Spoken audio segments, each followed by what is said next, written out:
Right. ఇక విషయంలోకొచ్చేద్దాం. మొదటి ప్రశ్న, సి ప్రోగ్రామింగ్ లాంగ్వేజ్లో అసలు ఈ స్ట్రింగ్ అంటే ఏమిటి? దాన్ని ఎలా అర్థం చేసుకోవాలి? ఒక స్ట్రింగ్ని మనం ఒక రైలుతో పోల్చుకోవచ్చు. చాలా సింపుల్ అనాలజీ.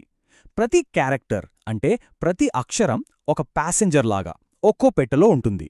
అయితే కంప్యూటర్కు ఈ రైలు ఎక్కడ ఆగుతుందో అంటే స్ట్రింగ్ ఎక్కడ ముగుస్తుందో ఎలా తెలుస్తుంది? అక్కడే మన గార్డొస్తాడు. అదే ఈ నల్ క్యారెక్టర్ అంటే /0.